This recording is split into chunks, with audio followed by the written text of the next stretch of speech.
Olá, 13º dia da nossa leitura bíblica do Catecismo, seja muito bem-vindo.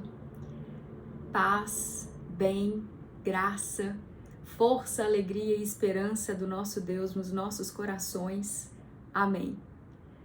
Hoje leremos Gênesis capítulo 19, Salmo 13 e a continuação de Mateus capítulo 8 até o fim, versículo 18 até o fim. E o Catecismo, itens 91 a 100. Gênesis capítulo 19. Em nome do Pai, do Filho e do Espírito Santo. Amém. Sejamos guiados pela luz do Espírito Santo de Deus para a compreensão da palavra de Deus. Amém. A destruição de Sodoma. Gênesis 19. Capítulo 19. Ao anoitecer, quando os dois anjos chegaram a Sodoma, Ló estava sentado à porta da cidade.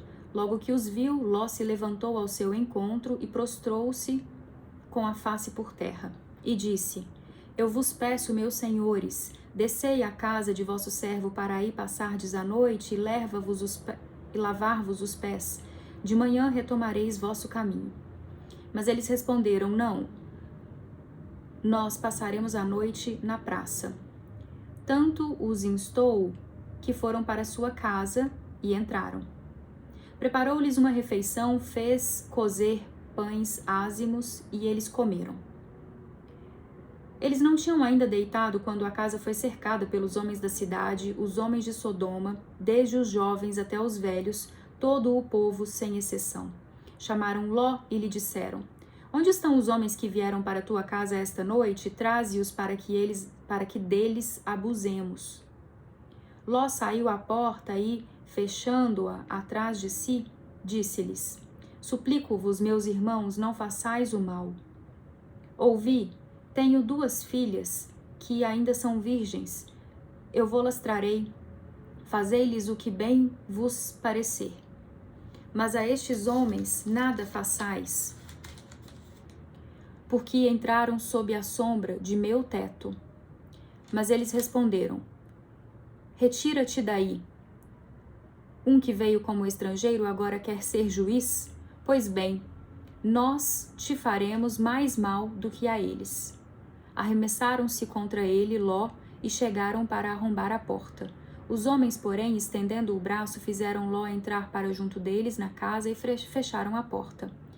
Quanto aos homens que estavam na entrada da casa, eles os feriram de cegueira, do menor até o maior, de modo que não conseguiam encontrar a entrada. Os homens disseram a Ló: Ainda tens alguém aqui? Teus filhos, tuas filhas, todos os teus que estão na cidade, faze-os sair deste lugar, porque vamos destruir este lugar, pois é grande o grito que se ergueu contra eles diante de Yahvé. E Yahvé nos enviou para exterminá-los. Ló foi falar com seus futuros genros que estavam para casar com suas filhas. Levantai-vos, disse ele, deixai este lugar, porque Yahvé vai destruir a cidade. Mas seus futuros genros acharam que ele gracejava. Raiando a aurora, os anjos insistiram com Ló, dizendo: Levanta-te, toma tua mulher e tuas filhas que aqui se encontram, para que não pereças no castigo da cidade. E como ele hesitasse, os homens o tomaram pela mão, bem como sua mulher e suas 2 filhas, pela piedade que Yahvé tinha dele. Eles o fizeram sair e o deixaram fora da cidade. Agora eu vou retomar e vou ler uma nota referente a algumas passagens prévias que foram lidas. O vício contra a natureza que recebe seu nome a partir desse relato era abominável aos israelitas e punido com a morte, mas era difundido em volta deles. A honra de uma mulher tinha então menor consideração do que o dever sagrado da hospitalidade. Isso aqui fazendo referência a Ló ter ofertado as filhas para proteger os hóspedes. Enquanto o levavam para fora, os anjos empurrando Ló, né? Ele disse: salva-te pela tua vida, não olhes para trás de ti, nem te detenhas em nenhum lugar da planície. Foge para a montanha para não pereceres. Ló lhe respondeu: não, meu senhor, eu te peço. Teu servo encontrou graça a teus olhos e mostraste uma grande misericórdia a meu espírito, salvando-me a vida. Mas eu não posso me salvar na montanha sem que me atinja a desgraça e eu venha a morrer. Lá está aquela cidade bastante próxima para a qual posso fugir. Ela é pouca coisa. Permite que eu fuja para lá, porventura ela não é pouca coisa? E nela viverei. Ele lhe respondeu: faço-te ainda esta graça, não destruirei a cidade de que falas. Depressa, refugia-te lá, porque nada posso fazer enquanto não tiveres chegado lá. É por isso que se deu a essa cidade o nome de Segor. Quando o sol se erguia sobre a terra e Ló entrou em Segor, Yahvé fez chover sobre Sodoma e Gomorra enxofre e fogo, vindos de Yahvé. E destruiu essas cidades e toda a planície, com todos os habitantes da cidade e a vegetação do solo. Ora, a mulher de Ló olhou para trás e converteu-se numa estátua de sal. Levantando de madrugada, Abraão foi ao lugar onde estivera na presença de Yahvé e olhou para Sodoma, para Gomorra e para toda a planície, e eis que viu a fumaça subir da terra como fumaça de uma fornalha. Assim, quando Deus destruiu as cidades da planície, ele se lembrou de Abraão e retirou Ló do meio da catástrofe, na destruição das cidades em que Ló habitava. E aqui quando diz que a mulher de Ló olhou para trás e converteu-se numa estátua de sal, pontuando que ela desobedeceu, porque quando eles foram retirados, eles foram orientados a não olharem para trás. Então foi por desobediência. Origem dos Moabitas e dos Amonitas. Ló subiu de Segor e se estabeleceu na montanha com suas filhas, porque não ousava continuar em Segor. Ele se instalou numa caverna, ele e suas duas filhas. A mais velha disse à mais nova: nosso pai é idoso e não há homem na terra que venha unir-se a nós, segundo o costume de todo mundo. Vem, façamos nosso pai beber vinho e deitemo-nos com ele, assim suscitaremos uma descendência de nosso pai. Elas fizeram seu pai beber vinho naquela noite, a mais velha veio deitar-se junto de seu pai, que não percebeu nem quando ela se deitou, nem quando se levantou. No dia seguinte, a mais velha disse à mais nova: na noite passada eu dormi com meu pai, façamos-lhe beber vinho também nesta noite, e vai deitar-se com ele, assim suscitaremos uma descendência de nosso pai. Elas fizeram seu pai beber vinho também naquela noite, a menor deitou-se junto dele, que não percebeu nem quando ela se deitou, nem quando se levantou. As duas filhas de Ló ficaram grávidas de seu pai.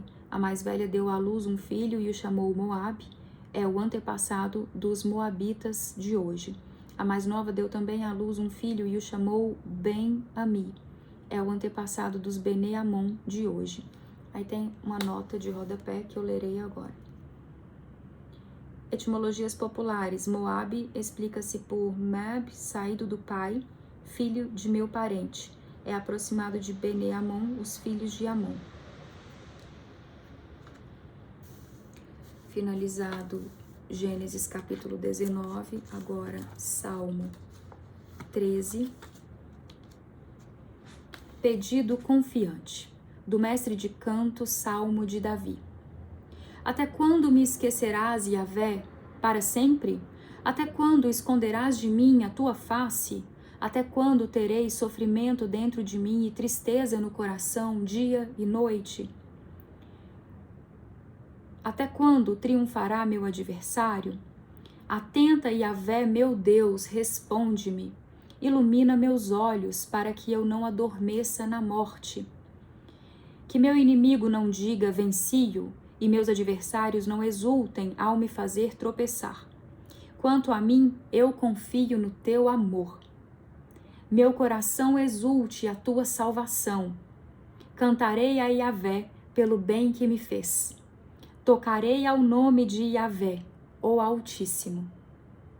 Amém. Mateus, continuação do capítulo 8, a partir do versículo 18 até o final. Estamos na pregação do Reino dos Céus, parte narrativa dos 10 milagres. Exigências da vocação apostólica. Vendo Jesus que estava cercado de grandes multidões, ordenou que partissem para a outra margem. Então chegou-se a ele um escriba e disse: Mestre, eu te seguirei para onde quer que vás. Ao que Jesus respondeu: As raposas têm tocas e as aves do céu ninhos, mas o Filho do Homem não tem onde reclinar a cabeça. Outros dos discípulos lhe disse: Senhor, permite-me ir primeiro a enterrar meu pai. Mas Jesus lhe respondeu: Segue-me e deixa que os mortos enterrem os mortos. A tempestade é acalmada. Depois disso, entrou no barco e os seus discípulos o acompanharam. E nisso houve no mar uma grande agitação, de modo que o barco era varrido pelas ondas. Ele, entretanto, dormia.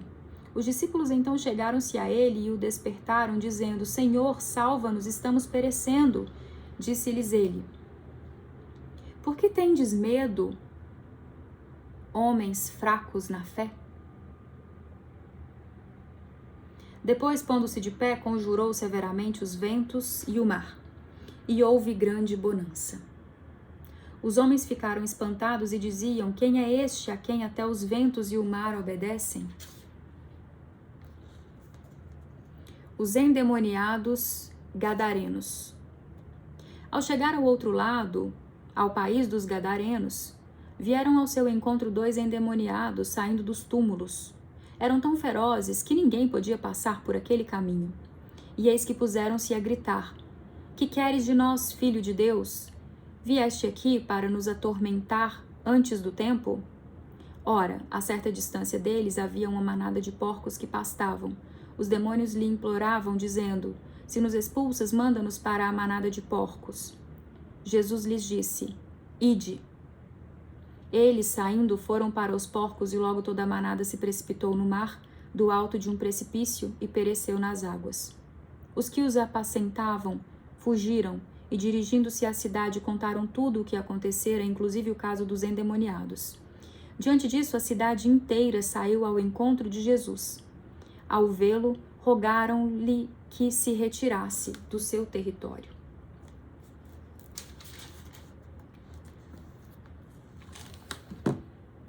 Agora, o Catecismo, itens 91 a 100. Senso sobrenatural da fé. Todos os fiéis participam da compreensão e da transmissão da verdade revelada. Receberam a unção do Espírito Santo que os instrui e os conduz à verdade em sua totalidade. O conjunto dos fiéis não pode enganar-se no ato de fé. Ele manifesta esta sua peculiar propriedade mediante o senso sobrenatural da fé de todo o povo, quando, desde os bispos até o último dos fiéis leigos, apresenta consenso universal sobre questões de fé e de costumes.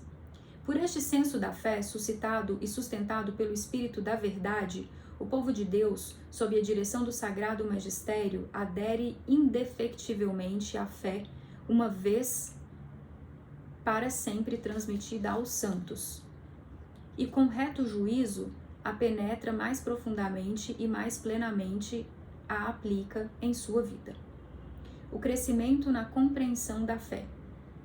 Graças à assistência do Espírito Santo, a compreensão tanto das realidades como das palavras do depósito da fé pode crescer na vida da Igreja. Pela contemplação e pelo estudo dos que creem, os quais as meditam em seu coração, em especial a pesquisa teológica que aprofunda o conhecimento da verdade revelada. Pela íntima compreensão que os fiéis desfrutam das coisas espirituais, divina eloquia divina eloquia cum legente crescunt. As palavras, gente, acho que é latim, desculpa. Divina eloquia cum legente crescunt. As palavras divinas crescem junto com quem as lê. Tradução. As palavras divinas crescem junto com quem as lê. E pela pregação daqueles que, com a sucessão episcopal, receberam o carisma seguro da verdade. Fica, portanto, claro que, segundo o sapientíssimo plano divino, a sagrada tradição, a sagrada escritura e o magistério da Igreja estão de tal modo entrelaçados e unidos que um não tem consistência sem os outros, e que juntos, cada qual a seu modo, sob a ação do mesmo Espírito Santo, contribuem eficazmente para a salvação das almas. Resumindo, o que Cristo confiou aos apóstolos, estes o transmitiram por sua pregação e por escrito, sob a inspiração do Espírito Santo a todas as gerações, até a volta gloriosa de Cristo. A Sagrada Tradição e a Sagrada Escritura constituem um só sagrado depósito da Palavra de Deus, no qual, como um espelho, a Igreja peregrina contempla a Deus, fonte de todas as suas riquezas. Eu vou repetir. A Sagrada Tradição e a Sagrada Escritura constituem um só sagrado depósito da Palavra de Deus, no qual, como em um espelho, a Igreja peregrina contempla a Deus, fonte de todas as suas riquezas. E aqui salientando a importância da sagrada tradição da Igreja apostólica. Em sua doutrina, vida e culto, a Igreja perpetua e transmite a todas as gerações tudo que ela é, tudo que crê. Graças a seu senso sobrenatural da fé, o povo de Deus inteiro não cessa de acolher o dom da revelação divina, de penetrá-lo mais profundamente e viver dele com mais plenitude. O encargo de interpretar autenticamente a palavra de Deus foi confiado exclusivamente ao magistério da Igreja, ao Papa e aos bispos em comunhão com ele. Amém. Finalizamos o 13º dia, pela graça de Deus. Até a próxima.